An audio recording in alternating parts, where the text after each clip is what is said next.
Every empire that ever ruled the world followed the same 5 stages, the same currency, the same spiral. Rome followed them, Spain followed them, Britain followed them. The United States just entered stage 4, and no one in charge is telling you, I am going to show you something that cannot be unseen. 5 stages. 5 steps on a staircase that only goes down. Every reserve currency in history has descended this staircase. Not most of them, all of them. And once you see where the United States dollar sits on these stairs, you will understand why I stopped sleeping well 3 years ago.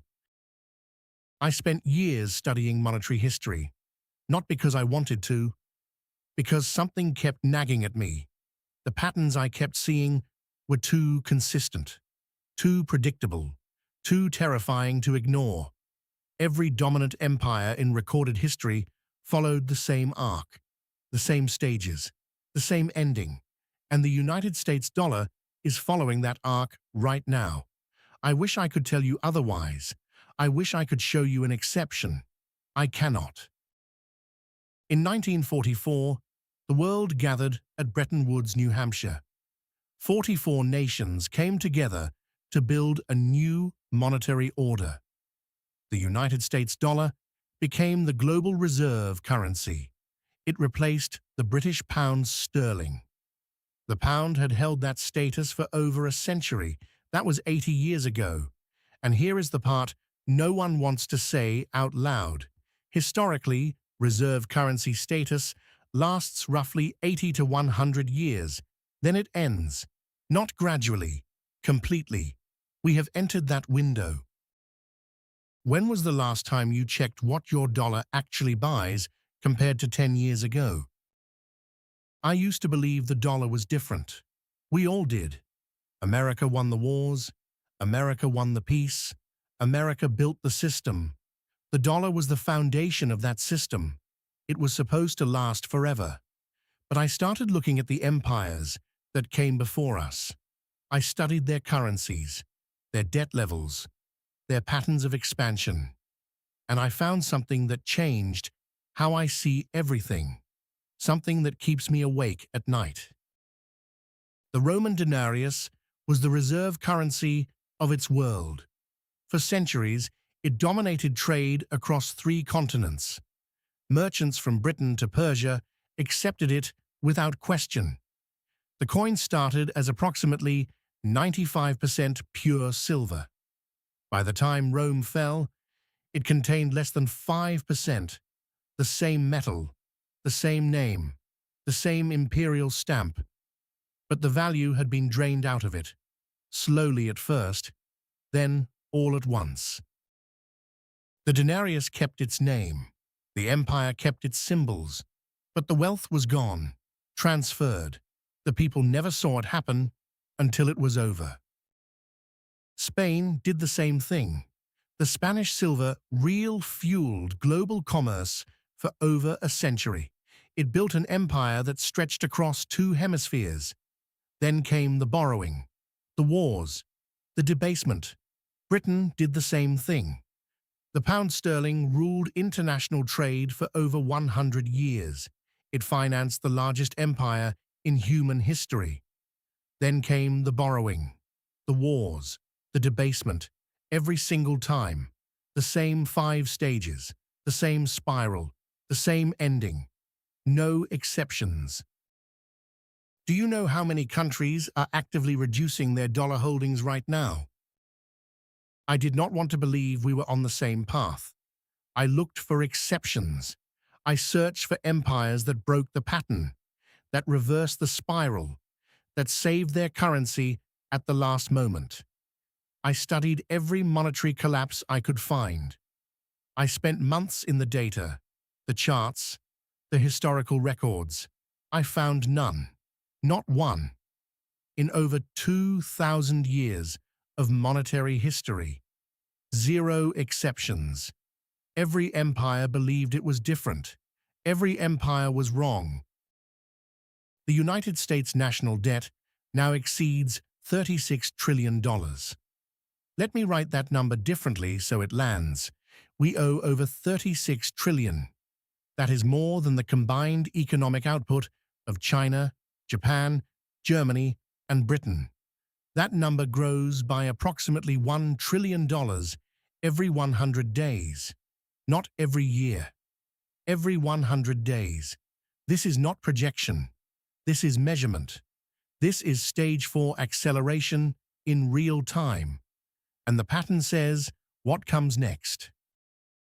Here is what the pattern shows. Stage 1 is rise to dominance. Stage 2 is consolidation of power. Stage 3 is overextension and debt accumulation. Stage 4 is loss of confidence and accelerating debasement. Stage 5 is replacement. Britain entered Stage 5 after World War II. Within a decade, the pound lost its reserve status. The dollar took its place. And now the dollar is deep into Stage 4. I can show you the indicators. I can show you the numbers. But first, you need to understand the trap. If every empire before us followed this exact pattern, what makes you believe we are the exception? I used to think we could vote our way out of this, reform our way out, grow our way out. But the pattern does not care about politics. It does not care about elections. It does not care about intentions. It does not care about ideology. It only cares about structure. And the structure of every reserve currency system contains the same fatal flaw. The privilege becomes the poison. The strength becomes the weakness.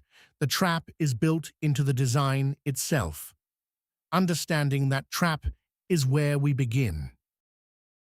The trap has a name. Economists call it the debasement feedback loop.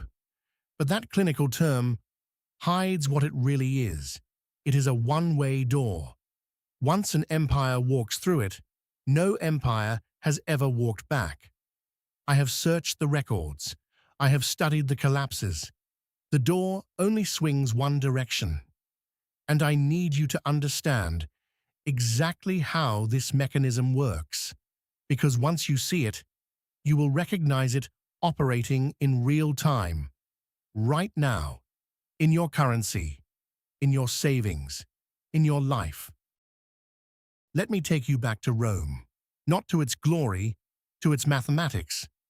Around 64 AD, Emperor Nero faced a problem every empire eventually faces. He had more obligations than revenue. Wars were expensive. The public expected bread and circuses. The legions demanded payment. The treasury was strained.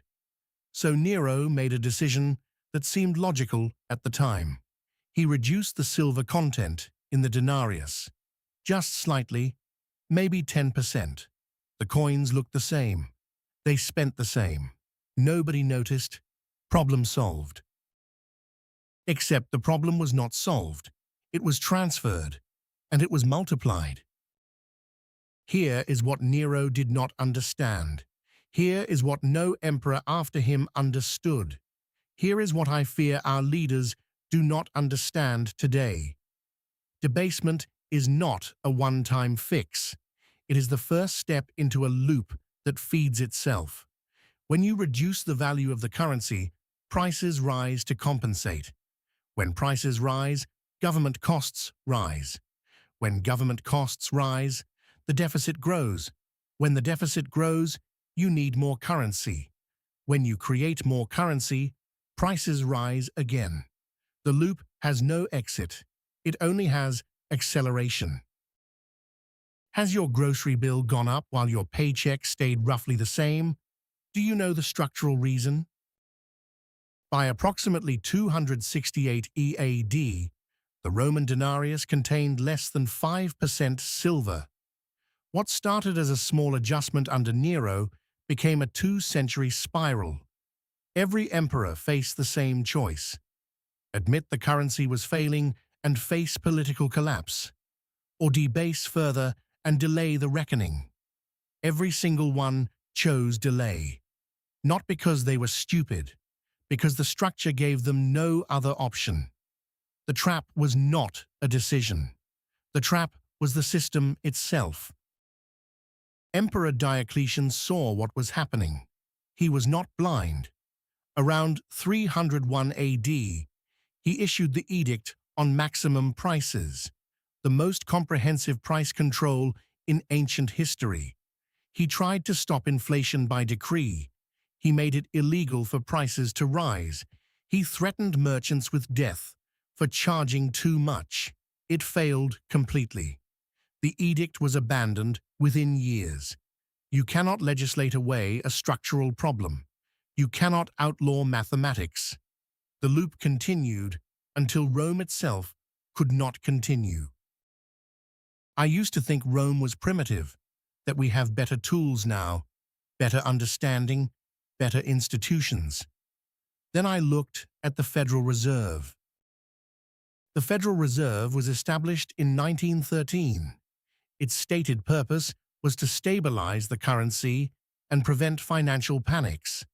Since 1913, the dollar has lost over 96% of its purchasing power. Not 50%, not 75%, over 96%.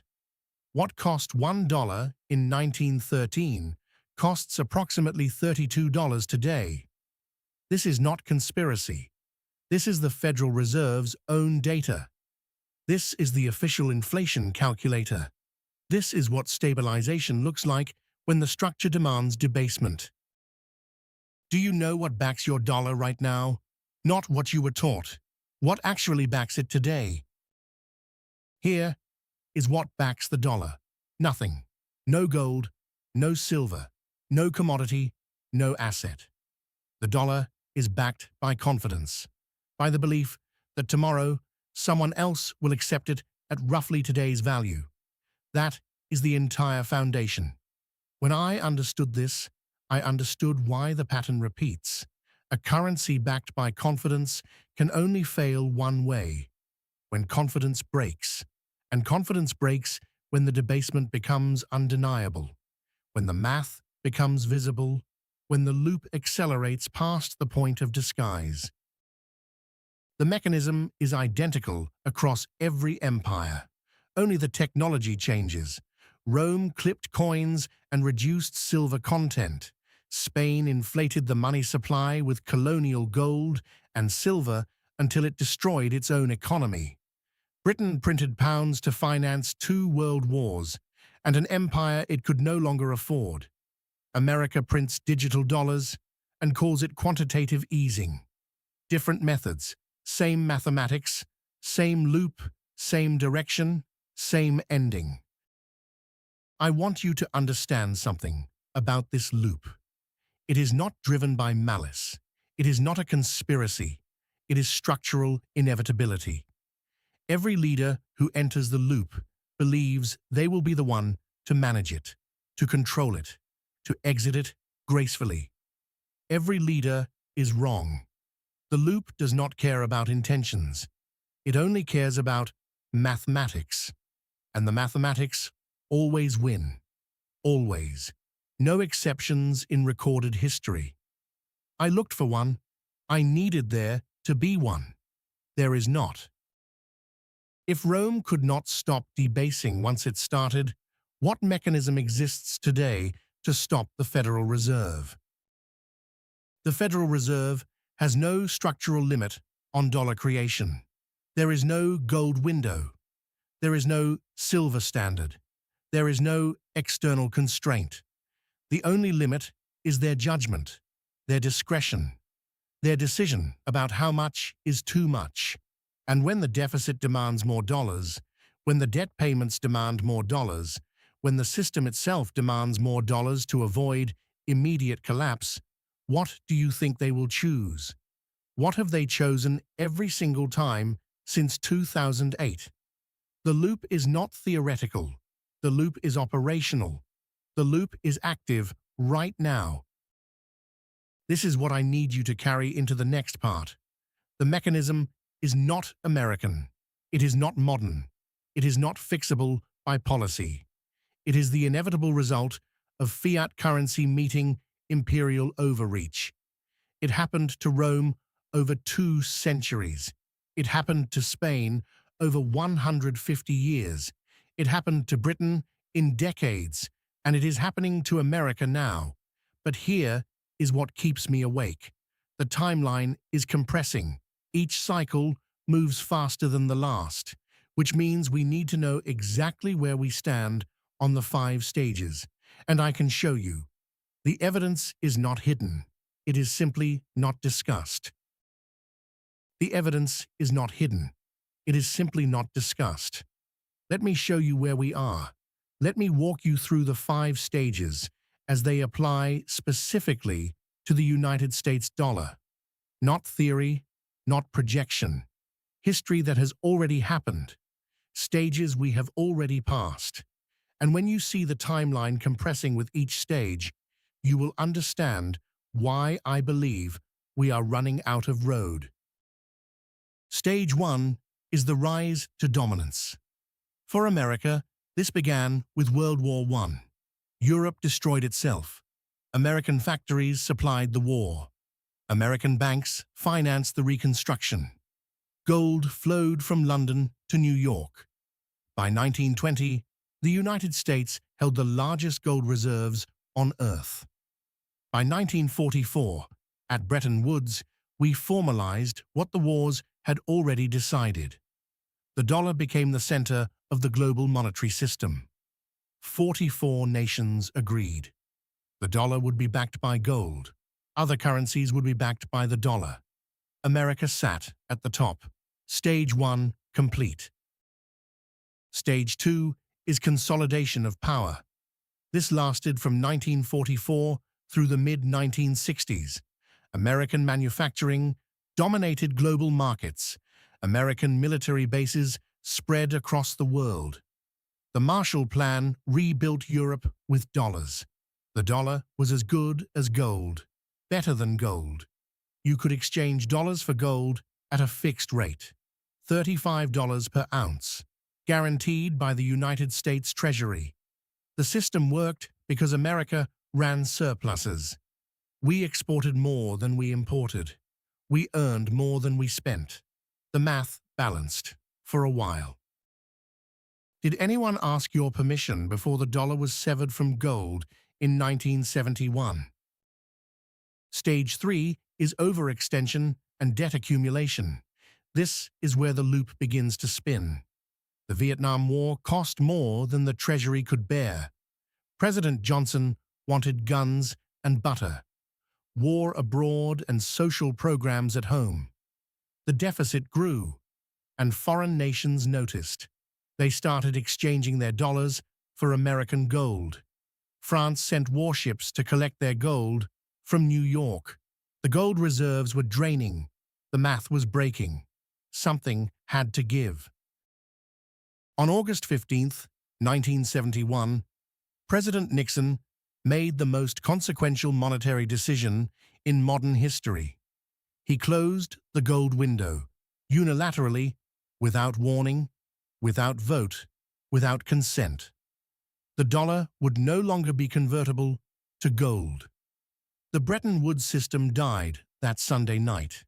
Nixon called it temporary. It has been over 50 years. And here is what that decision meant structurally. The last constraint was removed. The last guardrail was gone.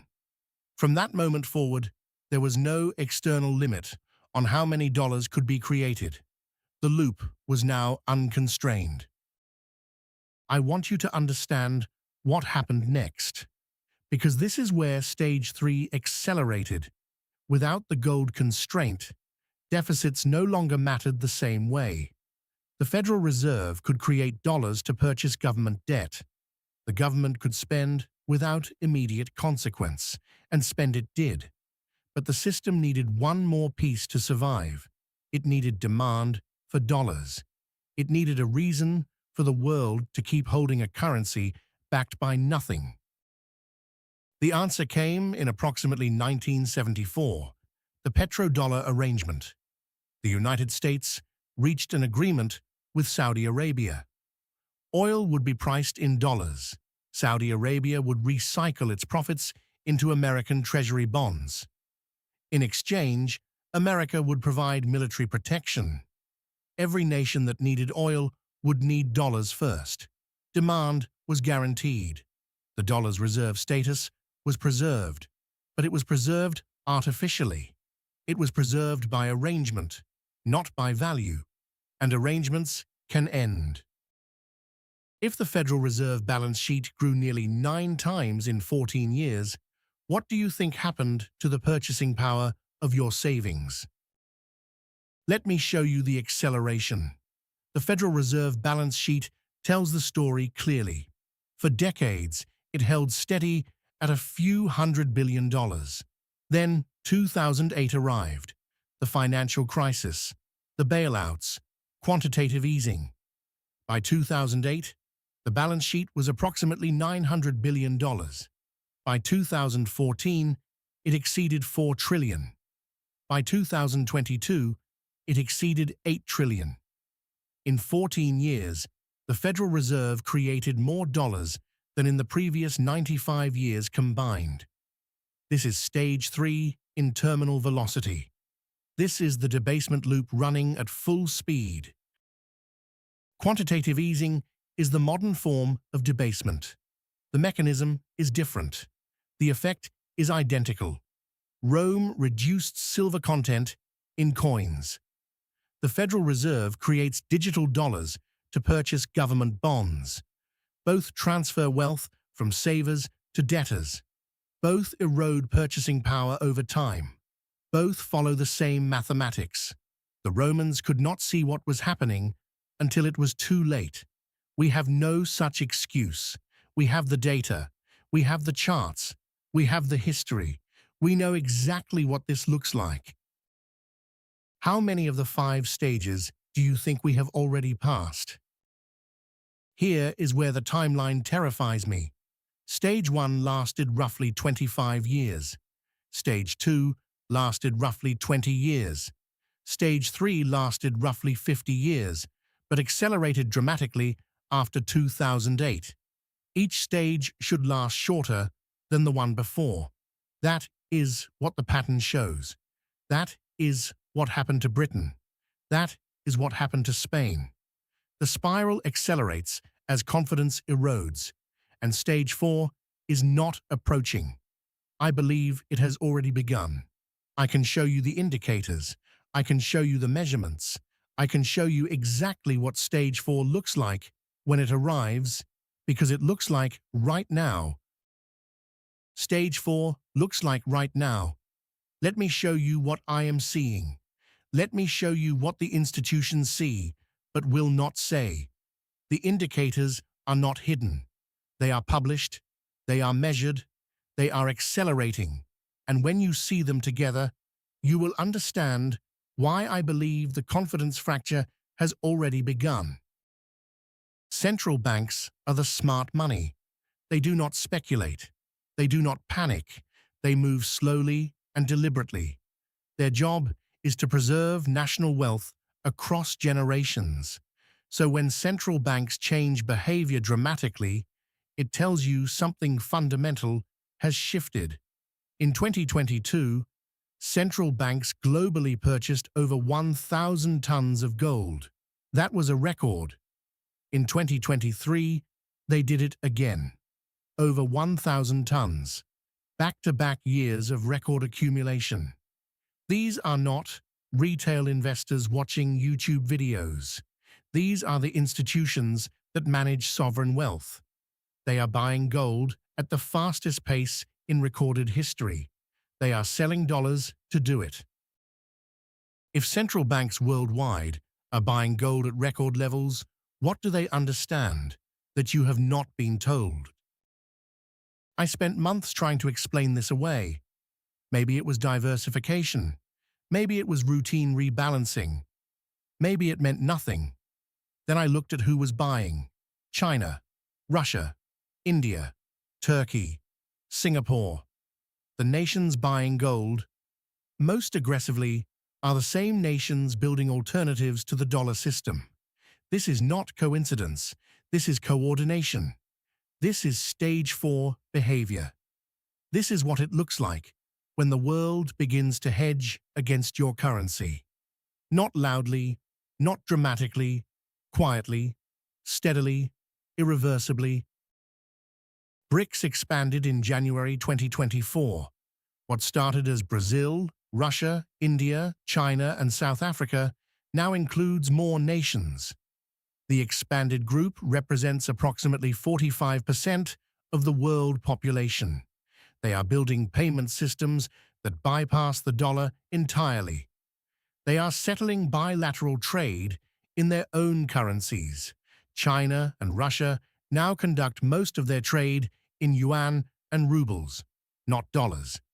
This accelerated dramatically after 2022. The sanctions against Russia showed every nation on Earth a terrifying truth. Dollars can be frozen. Dollar access can be revoked. The weapon can be turned on anyone.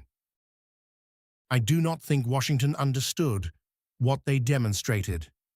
They showed the world that dollars are not neutral. Dollars are not safe. Dollars are a tool of American foreign policy, and any nation that displeases America can be cut off from the dollar system overnight. Every country watched that happen. Every central bank took notes, and every nation with any sense began building alternatives, not because they hate America, because they need to survive. The dollar's weaponization accelerated its abandonment. The strength became the weakness. The privilege became the poison, just like the pattern predicted. How much of your retirement savings is denominated entirely in US dollars? Let me show you the number that keeps me awake.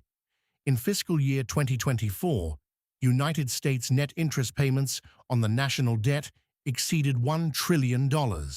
Let that land. Over $1 trillion. Just to service the debt. Not to pay it down. Just to pay the interest.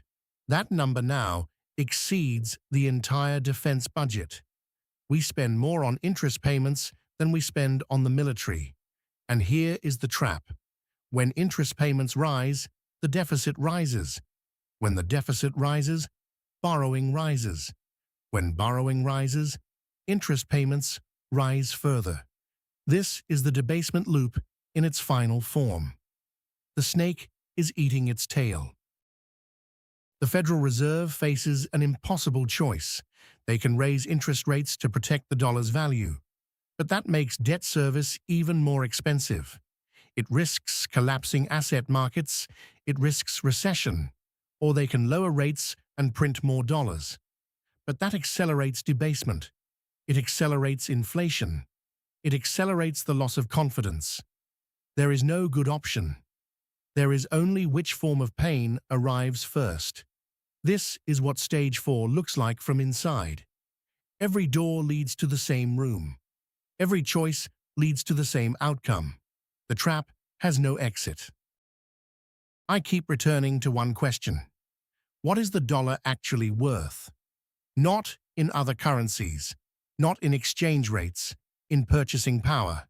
In real terms, the dollar has lost over 96% of its value since 1913.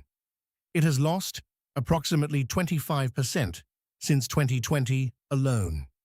You feel this every time you buy groceries, every time you pay rent, every time you fill your tank. The debasement is not theoretical. It is measurable in your daily life. But here is what Stage 4 adds. Stage 4 adds the recognition from outside. Stage 4 is when the rest of the world starts doing the math too. When this pattern completed in Rome, in Spain, in Britain, who was warned in advance, and who was not? I need to tell you something I did not want to believe. I spent years looking for an escape, a policy that could reverse this, a reform that could stop the loop, a leader who could change the trajectory. I found nothing. Not because solutions do not exist in theory, but because the structure does not permit them in practice. The deficit cannot be closed without collapsing the economy. The debt cannot be paid without inflating away its value. The military cannot be reduced without losing the petrodollar arrangement. Every solution requires destroying something else the system depends on. The trap is total.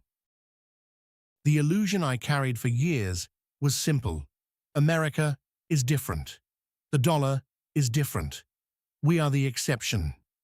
We have the strongest military, the deepest capital markets, the most innovative economy. The reserve currency status will last forever because we are simply better. That illusion is gone now. It died when I studied the empires that came before. They all believed they were the exception. They all had reasons. They all had advantages. They all followed the same 5 stages. They all ended the same way. The dollar is not dying tomorrow. I want to be clear about that. Stage 4 can last years, even a decade. The process is gradual until it is sudden. Britain's pound lost reserve status slowly, then completely. The transition took decades of decline, followed by years of rapid collapse. We are somewhere in that process. But here is what changes. Once you see the pattern, you stop asking if it will happen. You start asking when. You stop hoping for reversal. You start preparing for transition. You stop trusting the institutions that created the trap. You start trusting the math they cannot escape. Every empire believed it was the exception. Every empire was wrong. The pattern does not require your awareness to complete itself. It only requires time. The pattern was never broken. Not by Rome. Not by Spain. Not by Britain. Not once in recorded history. The dollar is not dying tomorrow. It is dying the way empires die. Slowly, then all at once.